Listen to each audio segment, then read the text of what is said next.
Okay, so the topic of discussion today was actually extremely interesting, and it was very, very exhaustive, because it said that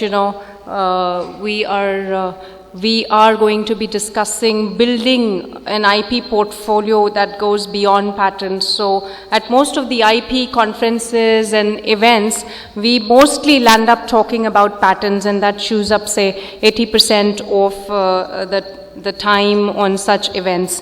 What I'm going to do is just introduce the topic and the flow and how I'm going to be covering this over this presentation. And then if you have any queries, any inputs, please feel free. I'll be happy to address that as I take you through this. So it's about building an IP portfolio, and we all are aware that we've moved into a knowledge economy where everything is rapidly changing. It's an age where a 5-year-old is actually already pinching newspaper and trying to see if images can be blown up on the newspaper, which is the printed form, because they've just grown up to see everything on the iPads and the iPhones. And IP is extremely critical because it has been known to spur innovation, growth. It fosters innovation because it allows the inventors to benefit from the royalties, from the encouragement that is provided due to the protection that you get as an IP owner.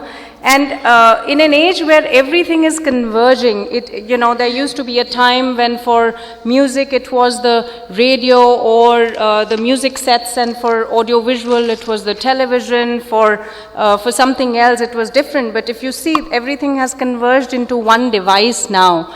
And when things converge, the boundaries are thin, the transition has to be seamless, and in that age, it is extremely important that the inventors are able to protect their interest in some shape or form, and what best than IP to be able to protect their interest and to be able to then foster and encourage them to produce more, to invent further, to innovate, and so on. So what I'm going to cover is what is IP and what are the various forms of IP that we see around us.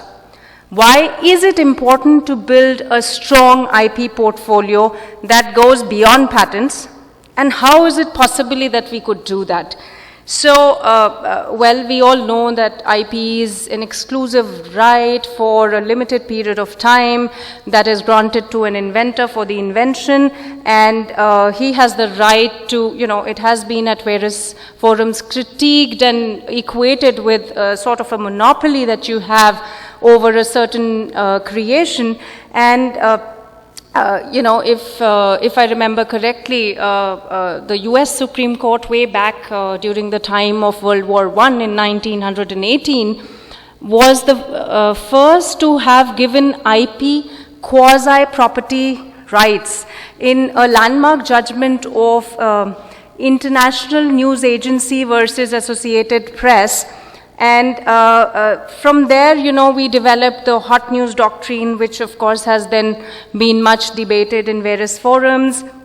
In India too, we've seen cases where, that have come up that have sort of taken defense under the hot news doctrine and so on. So IP is actually, and this was also laid down by the US Supreme Court in that landmark judgment, that it is the sweat of brow, and the inventor the creator has spent substantial time, energy, resources into creation of the news, and therefore they should have the ability to protect it. Whereas on the other hand, there are no copyright over facts, but they were given a quasi-property rights, and therefore the doctrine of hot news came up from that case. We see closer home that in the famous matter where Star News actually had exclusive rights to some cricket matches and content emanating from those cricket matches, which were given to Star News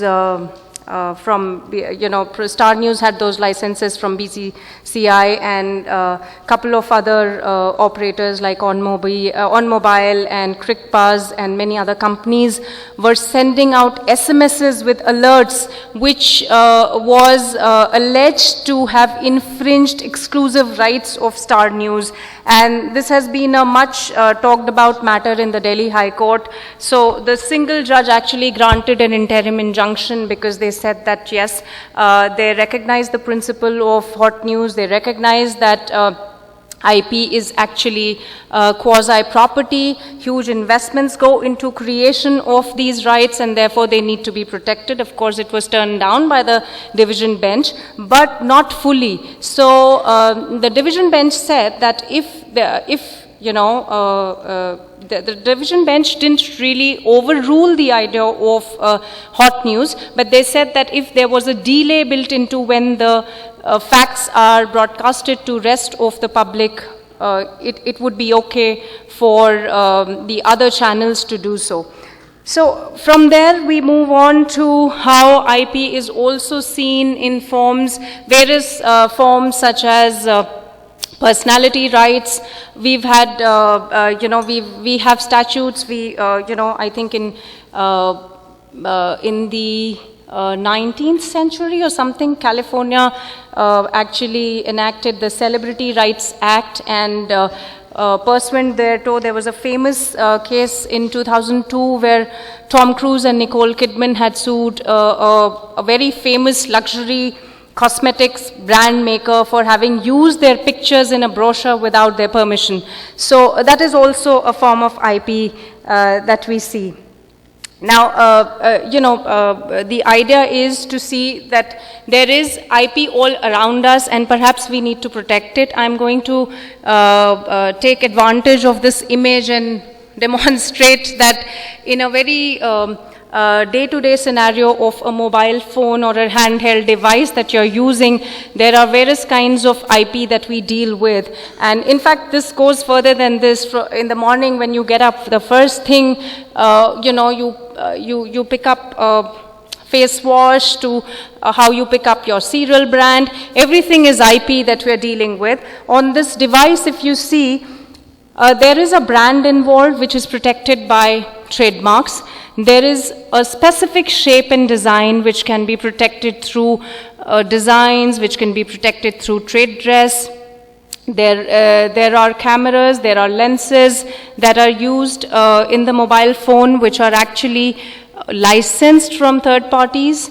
And there is content that you see on your device. The content is copyrighted, it is protected through copyrights. Again, within copyrights, there are several rights like publishing, there is moral rights and so on. There are specific algorithms that help your device to do the search in a certain manner, or to be specific, the software on the device does the search in a specific manner. Those all algorithms are also protected by IP. And then there are very specific features which are again protected, by IP. So actually IP, this is just a very generic example of how we encounter IP in various forms in a device like a handheld.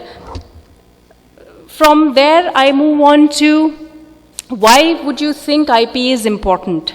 So the significance is very evident. Significance is evident in the fact that we see a lot of mergers and acquisitions in this domain. We see companies taking over other companies that are much smaller for huge, unheard of acquisition costs. And, IP then becomes a tool for also furthering the business strategy of the company. Beyond being an economic development tool, because when you license and cross-license, there are newer technologies that are coming into play. There are newer developments that you will see in that form, shape of that device, and ultimately the consumers are then benefiting from it. So IP actually, in some of the industries like say ICT, and I come from software industry, so it moves really, really fast. It changes. So by the time we've implemented a software at one place, which usually takes about 6 months to 18 months, that, it has leapfrogged, and you've already sort of skipped 3 technologies and you're 3 technologies behind. So IP is extremely fast moving, the boundaries are blurring, there's a lot of integration that's happening. The acquisitions actually help you create market dominance. The acquisitions on market dominance, I'm borrowing the example of Sun Pharma and Ranbaxy. And my co-panelist Thomas here is himself an expert on pharma, and I think he could perhaps add on a little more to it. You know, when Sun Pharma and Ranbaxy merged in the US, the entity that was formed actually was, if I'm not wrong, it was the #1 branded dermatology generics pharma company, and it also gave Sun the advantage of having a substantial position and marketing in emerging you know, economies, which wasn't there because of the presence of Ranbaxy in those jurisdictions. Sun was able to actually leverage from this acquisition. Then we see that when LinkedIn acquired Microsoft, one would think how beyond, you know, the kind of tax benefits that Microsoft had, because, you know, they had actually taken huge loans for this acquisition. What could have been the strategic move behind this? So it's very obvious that Microsoft was expanding its global cloud business, and LinkedIn had a very targeted audience.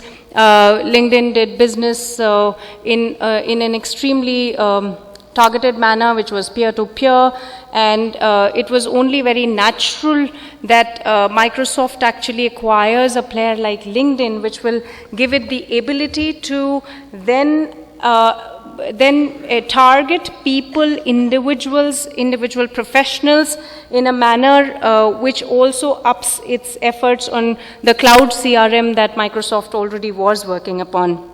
Similarly, for the acquisition on Facebook and WhatsApp, of course, much criticized at that point in time for being a $19 billion acquisition, but Facebook was acquiring a user base of more than 600 million users. Of course, some you know, committed revenues with $1 in your subscription.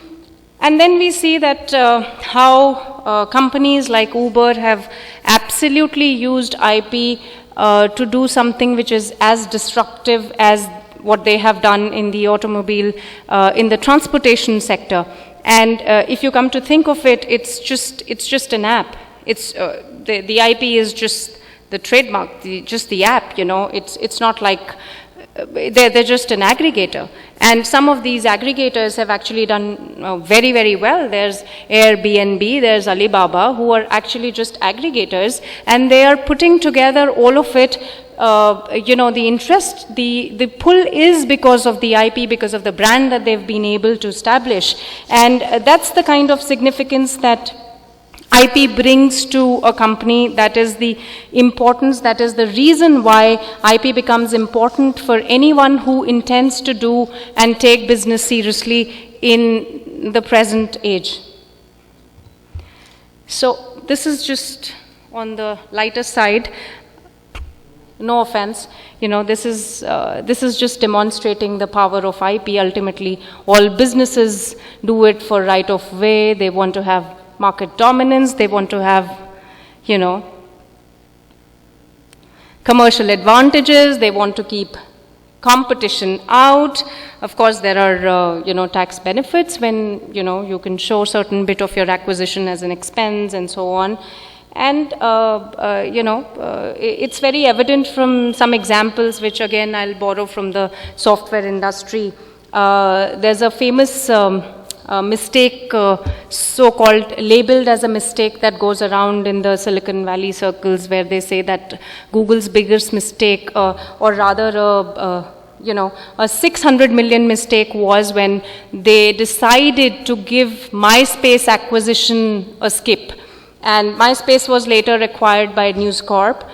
And it so happened that Google later turned out to do an advertising deal with News Corp for MySpace audience, for which Google then shelled out 900 million, which was much higher than the price for which Google could have itself acquired the entire company. And this is just an ad sharing deal. So this is the power of IP. Coming to how is it that we best protect our IP? What is it then we should be doing to protect our interests? And actually, it's interesting because it may vary from industry to industry, from the business that you're in. It'll depend upon your selection, it'll depend upon your business strategy, it'll depend on what is it that you intend to do, what is your short term and your long term for that business. And therefore, on the whole, IP will follow this kind of a cycle, for effective management and for building a worthwhile portfolio, that you will have to be extremely cautious about your business strategy, the budgets involved, the trade channels that you're going to be actually operating in, the territories that you're going to operate in, and the life cycle of your product. So are you a software company, and are you thinking of a form of IP which actually takes years to first register and then probably execute, prosecute, etc. So do you think it may be worthwhile to wait for those many years? If you wait for a decade to just have it registered, technology may have just moved on, and you'll realize that it's no good getting the registration after a decade or so. So you'll have to understand and make your selection extremely carefully, basis the strategy, basis the trade channels, basis the countries that you want to operate in. And then you will need to perhaps document that for some forms of IP which are not registrable, such as confidential information, trade secrets, and stuff like that. Otherwise, you will go on to the registration process where you decide that you have identified the IP that is worth protection and investing in, and you will go on to register. But this decision has to be always done with the business. It cannot be a decision that is done in isolation, just within the IP division. In fact, one of the most important feature of an IP division or an IP cell within an organization should be the involvement of business guys, or involvement of people who can bring in the business strategy into that cell, because your IP strategy has to be absolutely aligned with your business strategy. And then you maintain your IP. Once you've registered it, you've documented it, you maintain it, you monitor its usage, you see that you are still actively using it over a period of years. You're using it in various forms like packaging, stationery, etc. And if you come across any potential infringements, you're able to enforce your rights, and you shouldn't hesitate to enforce your rights, because I think the entire objective of investing your time, energy, and monies into IP protection will actually be in vain if you were not to enforce it at the right point in time. So then, of course, you have to do regular audits of how you are doing on your IP portfolio. Do you think that over a period of years there are certain marks or certain IP forms that you're not using anymore, or that have evolved due to business having evolved, and perhaps you need to drop those from your portfolio? Or are there any newer forms of IP that you need to pick in? Perhaps there have been acquisitions, there have been some joint ventures, and newer forms of IP have been created. The marks have gone through a change, or they have evolved, and that needs to be protected as soon as possible. So constant audits are absolutely essential to ensure that there is a robust portfolio which is active and live, and which can be which can then be prosecuted accordingly. So, for audits, of course, out of my experience, I can say that the best way to do an audit is in collaboration with other teams within an organization. And this I can say as an in-house counsel. I also work as the general counsel. So many times, it's just an easier task for me because I already work with other divisions and teams within the organization in a very, very close and synchronized manner. And it's important then when you do the audit to collaborate with these other teams, to periodically assess your marks and your IP, and to review, the plans for future, to review what, there may be some of the things that are easy to predict, but given the way businesses move, you need to be able to predict how it's going to shape up in the next 10, 15 years, and you have to build in for that. So your IP strategy or portfolio has to then ensure that you have built in for something that's going to come in as you progress and as you go down your business life cycle. So that's how you sort of manage a portfolio in-house.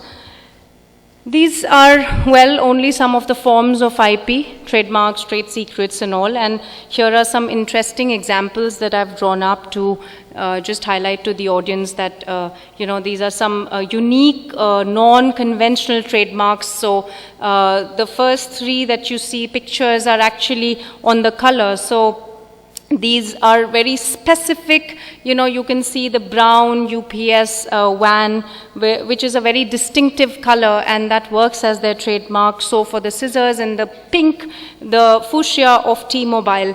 And beyond that, interesting things are happening across the globe. We've had trademarks on sound, we've had trademarks on taste, smell, odor. There are trademark amendments that happened recently, actually not very recently now, but in many countries like UK, Germany, Italy, New Zealand and Australia, sound is protected through trademarks. We all have heard the 4-note bell, which is very distinctive of Britannia Industries, or the welcome sound for say a Nokia mobile, which of course is almost redundant now, but I'm sure all of you can relate to the lion's roar of an MGM motion pictures. So all of these are distinctive sound marks. Then, an interesting example is that UK's first olfactory trademark was actually granted in 1996. So it's not something that is very unique or to the recent times, but way back in 1996, a Japanese company, Sumitomo Rubber Company, actually was granted a trademark for smell, for fragrance of flowers, actually to be precise, roses, which is when applied to tires. So it's as unique as that, and there have been instances where there have been trademarks on freshly cut grass smell for tennis balls and so on.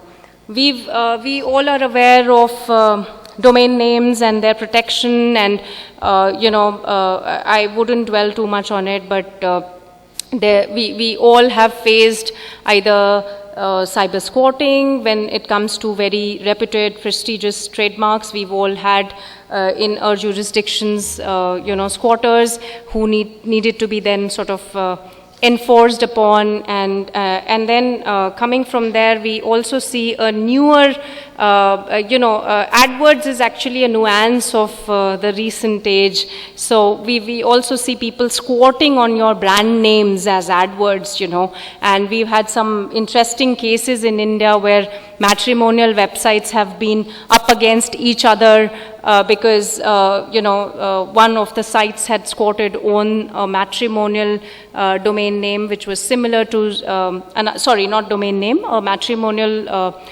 meta tag, and which actually then threw up that website when somebody was trying to find the other website, and so on. I mean, there are multiple of them. So this is, well, any guesses from the audience? It's a good way to check if all of you are up.